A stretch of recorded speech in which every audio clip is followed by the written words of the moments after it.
आता आंदोलन झाले आणि यश 7 मे 2026 सरकारी कर्मचाऱ्यांच्या पेन्शनचा तडा सुटला. शेवटच्या पगाराच्या 50% पेन्शन मिळणार. शासन आदेश जारी 7 मे 2026. समोर आपण शासन आदेशसुद्धा पाहणार आहोत. हा व्हिडिओ आपण शेवटपर्यंत पाहा. नमस्कार मित्रांनो, चॅनलमध्ये आपले सहर्ष स्वागत आहे. तर आपण नवीन असाल चॅनलला आता सबस्क्राईब करा, समोरील बेल आयकॉनला क्लिक करा. निश्चितच नवनवीन अपडेट अखिल तांबुसर क्लासेस चॅनलमार्फत सतत आपल्याला पाहायला मिळतील. पाहूया सविस्तर. महाराष्ट्र शासनाने राष्ट्रीय निवृत्तीवेतन प्रणाली NPS अंतर्गत येणाऱ्या कर्मचाऱ्यांसाठी सुधारित राष्ट्रीय निवृत्तीवेतन योजना रिवाइज्ड NPS लागू करण्याबाबतची सविस्तर कार्यपद्धती 6 मे 2026 रोजी जाहीर केली आहे.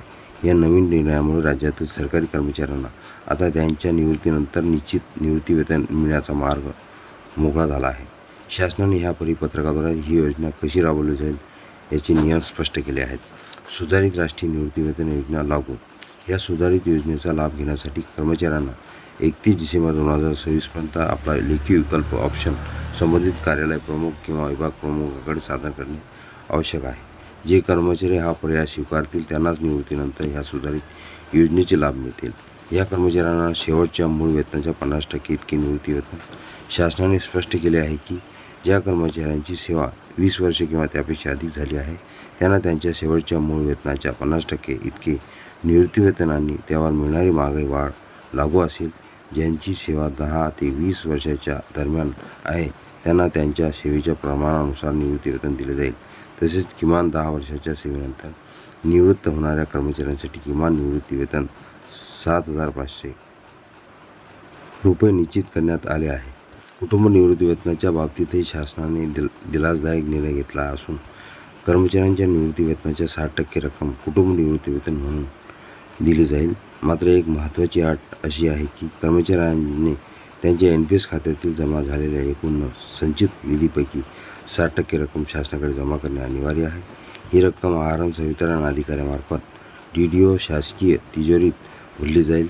उरलेल्या 40% निधीतून मिळणाऱ्या वार्षिकचा ॲन्युइटी तपशील सादर केल्यानंतर त्या रकमेतून शासन आपले देय निवृत्तीवेतन निश्चित करेल.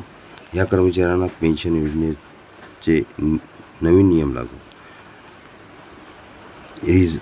रिवाइज्ड NPS महाराष्ट्र योजनेचे हे नियम केवळ राज्य सरकारी कर्मचाऱ्यांचं नव्हे तर जिल्हा परिषद कर्मचारी मान्यताप्राप्त शैक्षणिक संस्था, कृषी विद्यापीठे आणि अनुदानित महाविद्यालयातील कर्मचाऱ्यांनाही लागू आले आहे. ज्या कर्मचाऱ्यांनी यापूर्वी NPSमधून काही रक्कम काढली असेल त्यांनी ती 10% व्याजासह परत करावी लागेल. अन्यथा त्यांच्या निवृत्तीवेतनात त्याच प्रमाणात कपात केली जाईल. निवृत्तीनंतर मिळणारे उपदान ग्रॅज्युइटी देखील ह्या कर्मचाऱ्यांना शासन निर्णयानुसार लागू राहील. परंतु जे कर्मचारी आपल्या पदाचा राजीनामा देतील त्यांना ह्या सुधारित योजनेचा लाभ मिळणार नाही. त्यांना केवळ जुन्या NPS प्रणालीनुसार मिळणारे लाभ मिळतील. शासनाच्या ह्या निर्णयामुळे रिवाइज्ड NPS महाराष्ट्र अंतर्गत कर्मचाऱ्यांना भविष्यात आर्थिक सुरक्षितता मिळणार असून निवृत्तीवेतन वितरणाची सविस्तर तांत्रिक प्रक्रिया लवकरच स्वतंत्रपणे जाहीर केली जाणार आहे. हा व्हिडिओ उपयोगी वाटला तर लाईक, शेअर आणि अखिल तांबुसर क्लासेस चॅनलला सबस्क्राईब करा, लाईक करा, कमेंट्स करा, मित्रांना शेअर करायला विसरू नका. असेच नवनवीन अपडेट आपल्यापर्यंत सहज पोहोचतील. पत्र पाहूया. राजपत्रित अधिकारी सर्व संघटनांच्या आंदोलनाला यश आलेलं आहे. त्यामुळे शेवटच्या पगाराच्या 6 मे 2026चा महत्त्वपूर्ण शासन निर्णय. शेवटच्या पगाराच्या अर्धी पेन्शन मिळणार. हा पूर्ण शासन निर्णय अखिल तांबुसर क्लासेसच्या डिस्क्रिप्शन बॉक्समध्ये तिथून डाउनलोड करू.